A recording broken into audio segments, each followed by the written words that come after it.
And yung potential future guys, parang after nitong struggle na to, mga kapiksi, you will be back on track, okay? Kumbaga, mababalik ulit yung focus mo sa sarili mo, yung focus mo sa goals mo, ganyan, after nitong hidwaan with this person or after nitong konting conflict with this person, maayos din yan and mababalik din ikaw sa dating gawe, mga kapiksi. Alright?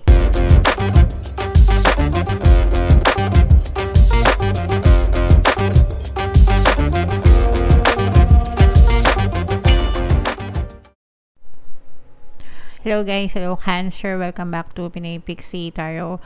Ang pamagat ng episode natin for tonight is Story Mo Ba To? So ito isang timeless reading para sa Cancer, Sun, Moon, Rising, Sign, and Venus. Sa reading na to guys, titingnan natin where you are right now, mga potential and challenges nyo, what you need to focus on, yung past, present, and future energy nyo, mga suggested approach, and yung potential future ng story na to. So, shuffle natin yung cards, guys. Hanapin natin yung energy ng Cancer.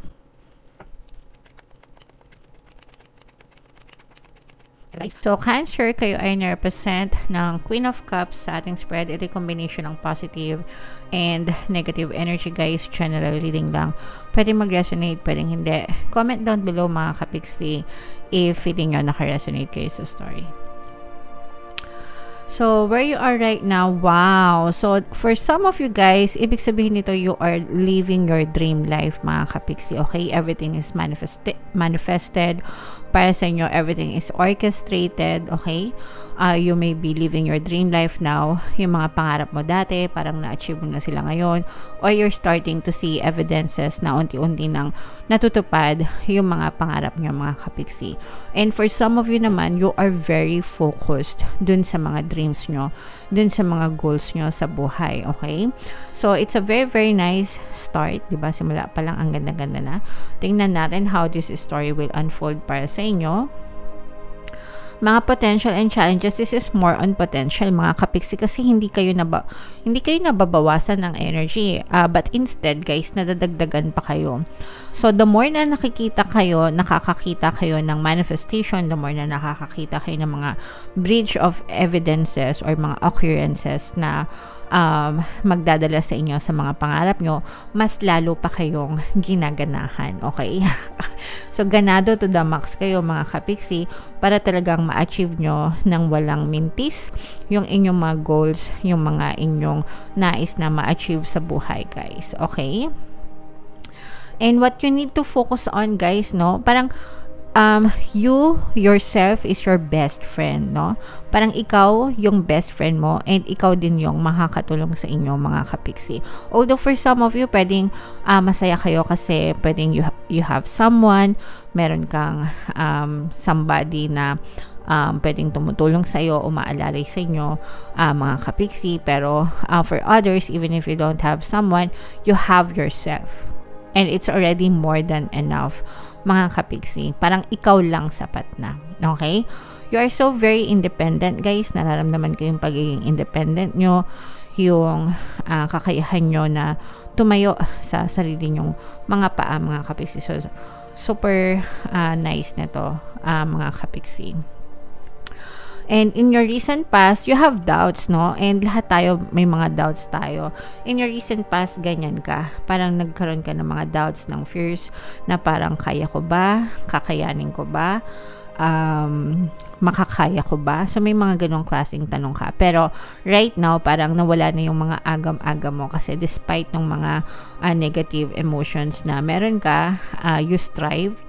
You worked hard, nag-effort ka talaga, and parang bin-rush off mo yung mga negative emotions na yun and mga negative thoughts, kaya napunta ka dyan sa lugar na meron ka ngayon. And if ever man na hindi mo pa to na-experience, mga kapiksi, itong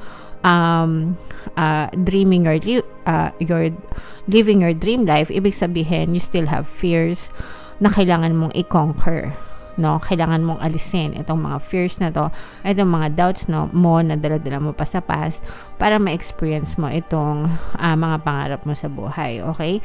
Kasi more often than not, itong mga negative emotions na to, nagiging block mo yan. Balakid, kumbaga. Okay? Alright. Your greatest strength, mga kapiksi, nadadagdagan yung confidence nyo, no? And parang you feel secure about yourself, nagiging confident ka, especially kapag nakakita na kayo ng evidence ng mga minamanifest nyo, mas naniniwala kayo sa manifestation, mas naniniwala kayo sa sarili nyo, parang nagiging feeling nyo, nagiging superman kayo or superwoman in the sense na parang feeling nyo kakayanin nyo ang lahat, ganyan, okay? So, lalo pang nade-develop yung self-confidence nyo, guys, habang tumatagal, habang nagiging successful kayo, mga kapiksi, and best asset nyo siya, guys, okay? In the near future, guys, maaari kayong maka-experience ng emotional pain, okay? Or sadness. Pwedeng dahil sa pwedeng this can be an experience, no? Or parang yung iba, even if may mga na-achieve kayo, excuse me, even if may mga achievements kayo sa buhay nyo, parang meron pa rin kulang, missing piece of the puzzle, kumbaga. So, hindi pa rin ganap na kasiyahan, parang meron pa rin emotional pain kayong mararamdaman in the near future, pero you just have to focus on your healing, guys. Maaring ano to, guys, dulot ng another person. This is a fire sign energy, Aries, Leo, Sagittarius. In the near future, guys, pwede may magpaiyak sa inyo. Pwedeng ano to, guys, dahil sa inggit ng isang tao.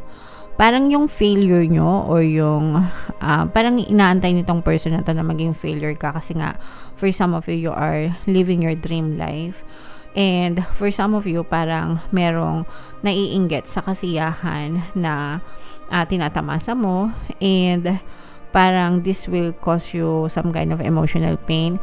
Pwedeng saktan ka nito, literal, itong tao na to na naiinggit sa inyo, mga kapiksi. So be careful sa mga pinagtitiwalaan nyo, guys. Okay? Alright. And yung suggested approach, mga kapiksi, hindi natin makokontrol yung ibang tao, kagaya nga nitong person na to, pero makokontrol nyo yung sarili nyo. How you react, how you perceive people, situation in your life, kung paano mo siya iti-take, no? So, the only thing or the only person that you can control or the only thing that you can control is your perception. Kung paano mo titingnan yung mga tao. So, pwedeng magalit ka dito sa person na to, or pwede naman patawarin mo siya, understanding na hindi niya kasalanan yun, nainggit lang siya, pero hindi talaga siya masamang tao. So, yung mga ganun, mga kapiksi. What you need to know, mga kapiksi, meron kayong pagdadaanan na mabigat, no, in the future. I'm sensing na ito may kinalaman dito sa person na to, guys, kasi nagsimula siya dito, no. Dahil sa tao na to, mga kapiksi, pwede kayong magkaroon ng isang maling desisyon or maling choice of words na pwedeng mag-trigger ng alitan dito sa person na to. Tapos itong person na to, parang ano siya, parang revenge, parang maghihigante, mga kapiksi, sa paraan na alam niya. So mag-ingat kayo sa mga salita na binibitawan nyo, mga kapiksi, kasi ano to parang, alam nyo, di ba yung firing range, parang shoot, diba yung firing range, parang ano siya, nagbabarel, ganyan, tapos may target. Itong person na to, parang nasa firing range siya, tapos ikaw yung target niya. Hindi siya titigil hanggang hindi ka nabubulsay, mga kapiksi. So, in short, pwedeng naiinggit talaga sa itong tao na to, or baka magkaroon ka ng conflict with this person na pagsisimulan ng away nyo, and magiging mabigat siya para sa inyo ang Cancer. Okay? So, medyo mag-ingat na lang kayo, guys, sa mga sitwasyon na kinasasangkutan nyo or sa mga tao sa paligid nyo. Mag-ingat kayo sa pag lalabas ng mga salita sa bibig nyo na baka nakakasakit na kayo ng hindi nyo pa namamalayan. Okay? Your hopes and fears, this is more on hope, mga kapiksi, kasi maayos nyo din yung mga gusot nyo bilang kayo ay mga mature na tao, and very compassionate din kayo, mga kapiksi. Ibig sabihin, hindi kayo pabebe, hindi kayo immature, hindi kayo isip bata.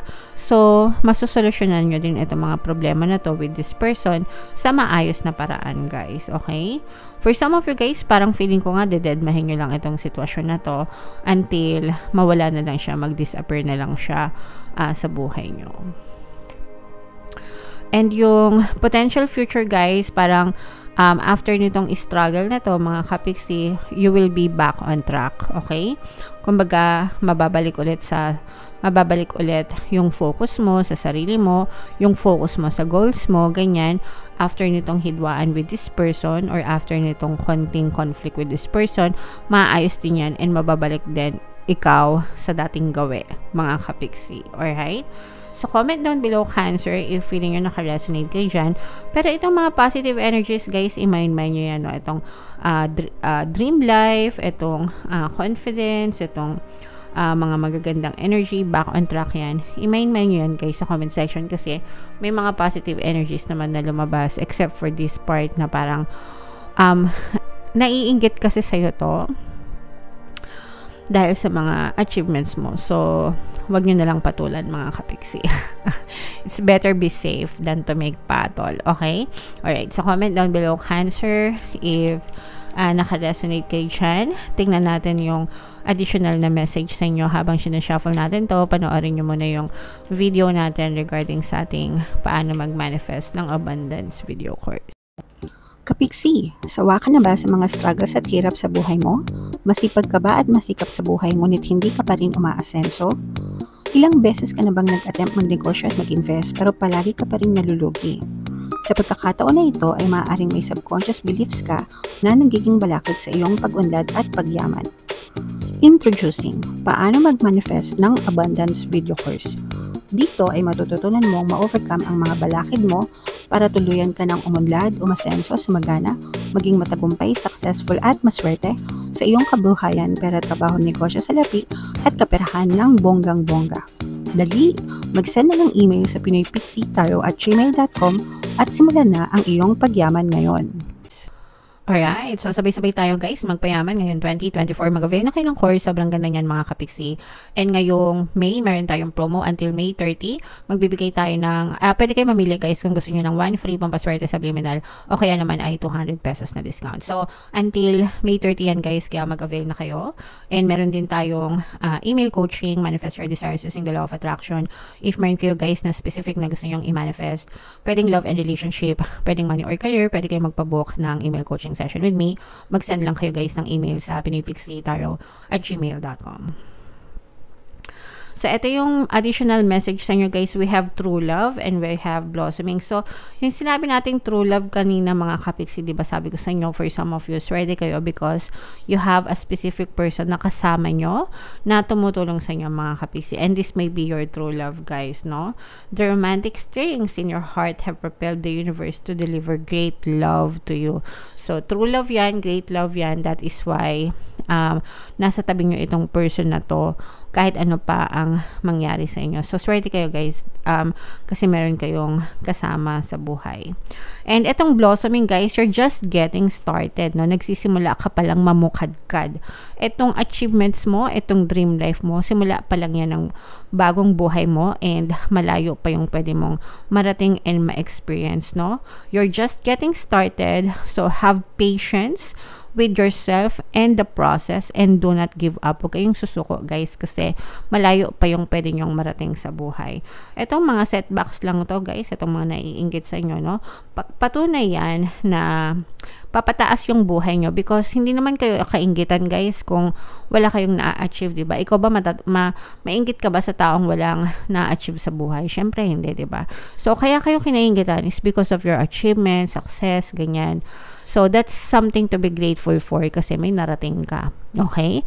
Pero you also have to protect yourself para hindi rin kayo mapahamak. Alright? So, comment down below, Cancer, if feeling nyo naka-resonate kayo dyan. Yung mga very nice reading, guys, i-mind nyo sa comment section yung mga positive. Okay? Ito yung ating mga pampaswerte subliminals. Pakinggan nyo, guys, para makatulong sa inyo. And ito naman yung ating success stories ng paano mag-manifest ng abundance video course. Click here to subscribe and click here to join our membership program. Thank you for liking, sharing, and subscribing, and see you again next time. I love you all, guys. Have a nice day. Bye-bye.